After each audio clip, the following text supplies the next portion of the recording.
بسم اللہ الرحمن الرحیم۔ آخرت کے امکان کے دلائل، فہرست موضوعات تفہیم القرآن، جلد ششم، عنوان آخرت، صفحہ 164، سورہ قیامہ، آیت 1 تا 3۔ لا اقسم بیوم القیامہ ولا اقسم بالنفس اللوامہ ایحسب الانسان ان لن نجمع عظامہ۔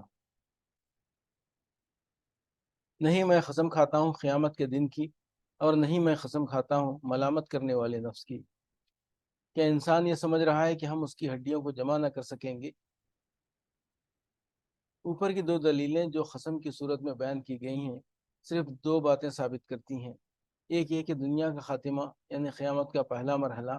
ایک یقینی امر ہے، دوسرے یہ کہ موت کے بعد دوسری زندگی ضروری ہے، کیونکہ اس کے بغیر انسان کے ایک اخلاقی وجود ہونے کے منطقی اور فطری تقاضے پورے نہیں ہو سکتے، اور یہ امر ضرور واقع ہونے والا ہے کیونکہ انسان کے اندر ضمیر کی موجودگی اس پر گواہی دے رہی ہے۔ اب یہ تیسری دلیل یہ ثابت کرنے کے لیے پیش کی گئی ہے کہ زندگی بعد موت ممکن ہے۔ مکے میں جو لوگ اس کا انکار کرتے تھے وہ بار بار یہ کہتے تھے کہ آخر یہ کیسے ہو سکتا ہے کہ جن لوگوں کو مرے ہوئے سینکڑوں ہزاروں برس گزر چکے ہوں، جن کے جسم کا ذرہ ذرہ خاک میں مل کر پراگندہ ہو چکا ہو، جن کی ہڈیاں تک بوسیدہ ہو کر نامعلوم زمین میں کہاں کہاں منتشر ہو چکی ہوں، جن میں سے کوئی جل مرا ہو، کوئی درندوں کے پیٹ میں جا چکا ہو، کوئی سمندر میں غرق ہو کر مچھلیوں کی غذا بن چکا ہو، ان سب کے اجزائے جسم پھر سے جمع ہو جائیں اور ہر انسان پھر وہی شخص بن کر اٹھ کھڑا ہو جو 10-20 ہزار برس پہلے کبھی وہ تھا۔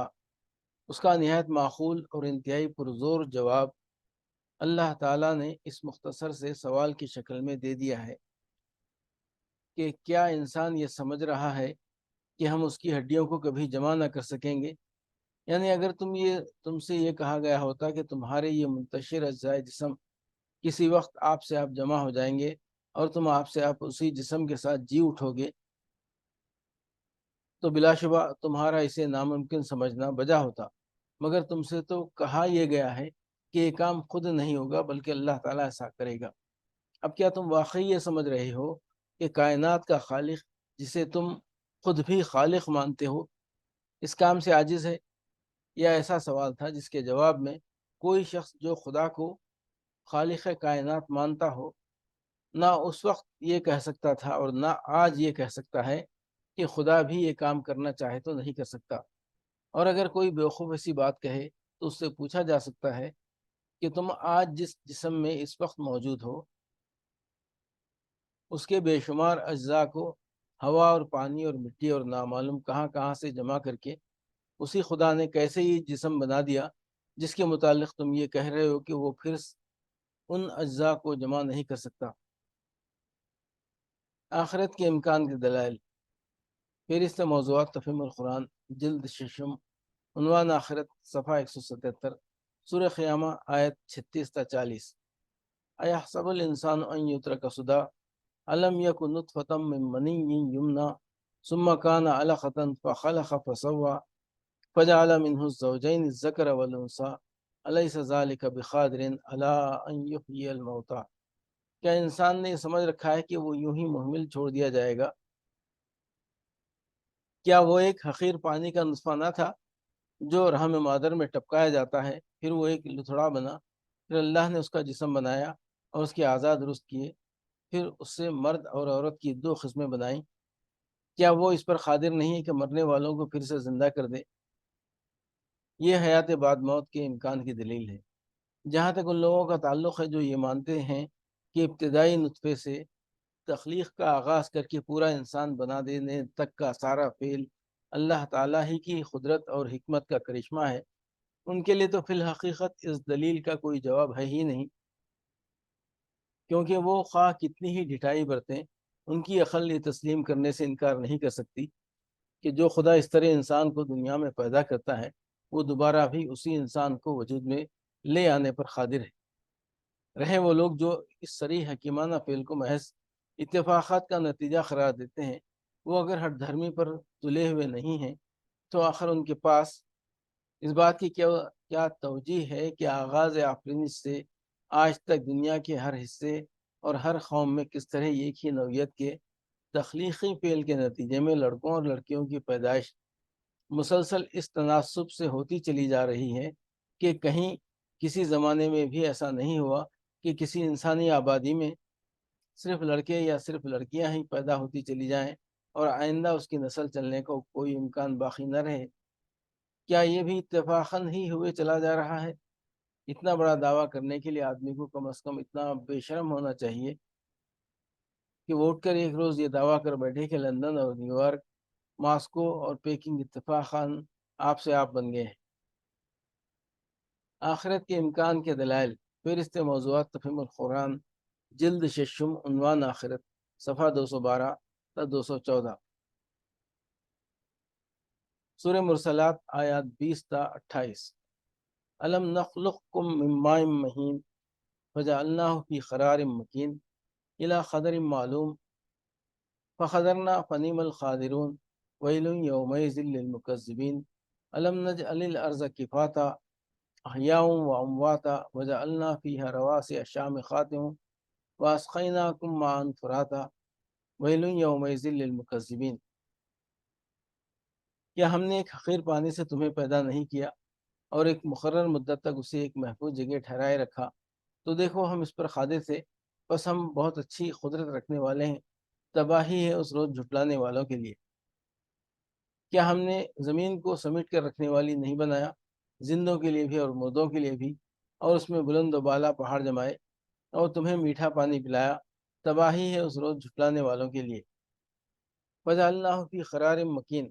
ایک مقرر مدت تک اسے ایک محفوظ جگہ ٹھہرائے رکھا، یعنی رحم مادر، جس میں استقرار حمل ہوتے ہی بچے کو اتنی ہی مضبوطی کے ساتھ جما دیا جاتا ہے اور اتنے انتظامات اس کی حفاظت اور پرورش کے کیے جاتے ہیں کہ کسی شدید حادثے کے بغیر اس کا اسقاط نہیں ہو سکتا، اور مصنوعی اسقاط کے لیے بھی غیر معمولی تدابیر اختیار کرنی پڑتی ہیں جو فن طب کی جدید ترقیات کے باوجود خطرے اور نقصان سے خالی نہیں ہیں۔ فقدرنا فنعم القادرون، تو دیکھو ہم اس پر قادر تھے، بس ہم بہت اچھی قدرت رکھنے والے ہیں۔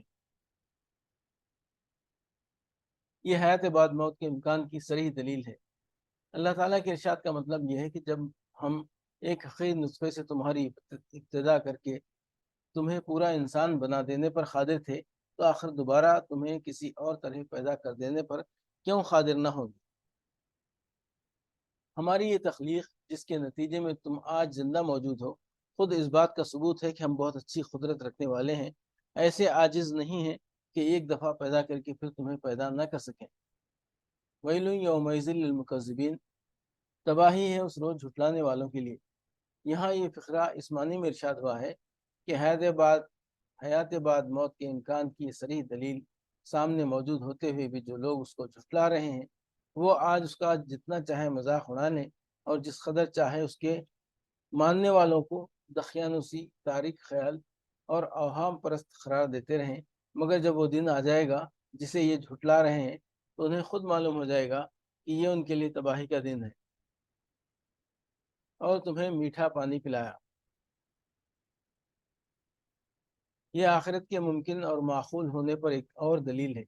یہی ایک کرۂ زمین ہے جو کروڑوں اور اربوں سال سے بے حد و حساب مخلوقات کو اپنی گود میں لیے ہوئے ہے۔ ہر قسم کی نباتات، ہر قسم کے حیوانات اور انسان اس پر جی رہے ہیں، اور سب کی ضروریات پوری کرنے کے لیے اس کے پیٹ میں سے طرح طرح کے عطا خزانے نکلتے چلے آ رہے ہیں۔ پھر یہی زمین ہے جس پر ان تمام اقسام کی مخلوقات کے بے شمار افراد روز مرتے ہیں، مگر ایسا بے نظیر انتظام کر دیا گیا ہے کہ سب کے لاشیں اسی زمین میں ٹھکانے لگ جاتے ہیں، اور یہ پھر ہر مخلوق کے نئے افراد کے جینے اور بسنے کے لیے تیار ہو جاتی ہے۔ اس زمین کو سپاٹ گیند کی طرح بھی بنا کر نہیں رکھ دیا گیا ہے، بلکہ اس میں جگہ جگہ پہاڑی سلسلے اور فلک بوس پہاڑ قائم کیے گئے ہیں، جن کا موسموں کے تغیرات میں، بارشوں کے برسنے میں، دریاؤں کی پیدائش میں، زرخیز وادیوں کے وجود میں، بڑے بڑے شہیتر فراہم کرنے والے درختوں کے اگنے میں، قسم قسم کی معدنیات اور طرح طرح کے پتھروں کی فراہمی میں بہت بڑا دخل ہے۔ پھر اس زمین کے پیٹ میں میٹھا پانی پیدا کیا گیا ہے، اس کی پیٹھ پر بھی میٹھے پانی کی نہریں بہا دی گئی ہیں، اور سمندر کے کھارے پانی سے صاف ستھرے بخارات اٹھا کر بھی نتھرا ہوا پانی آسمان سے برسانے کا انتظام کیا گیا ہے۔ کیا یہ سب کچھ اس بات کی دلیل نہیں ہے کہ قادر مطلق نے یہ سب کچھ بنایا ہے، اور وہ محض قادر ہی نہیں ہے بلکہ علیم و حکیم بھی؟ اب اگر اس کی قدرت اور حکمت ہی سے یہ زمین اس سر و سامان کے ساتھ اور ان حکمتوں کے ساتھ بنی ہے، تو ایک صاحب عقل آدمی کو یہ سمجھنے میں کیوں مشکل پیش آتی ہے کہ اسی کی قدرت اس دنیا کی بساط لپیٹ کر پھر ایک دوسری دنیا نئے طرز پر بنا سکتی ہے، اور اس کی حکمت کا تقاضا یہ ہے کہ وہ اس کے بعد ایک دوسری دنیا بنائے تاکہ انسان سے ان اعمال کا حساب لے جو اس نے اس دنیا میں کیے ہیں۔ وَيْلٌ يَوْمَئِذٍ لِّلْمُكَذِّبِينَ، تباہی ہے اس روز جھٹلانے والوں کے لیے۔ یہاں یہ فقرہ اس معنی میں ارشاد ہوا ہے کہ جو لوگ خدا کی قدرت اور حکمت کے کرشمے دیکھ کر بھی آخرت کے ممکن اور معقول ہونے کا انکار کر رہے ہیں، اور اس بات کو جھٹلا رہے ہیں کہ خدا اس دنیا کے بعد ایک دوسری دنیا پیدا کرے گا اور اس میں انسان سے اس کے اعمال کا حساب لے گا، وہ اپنی اس خام خیالی میں مگن رہنا چاہتے ہیں تو رہیں۔ جس روز یہ سب کچھ ان کی توقعات کے خلاف پیش آ جائے گا، اس روز انہیں پتہ چل جائے گا کہ انہوں نے یہ حماقت کر کے خود اپنے لیے تباہی مول لی ہے۔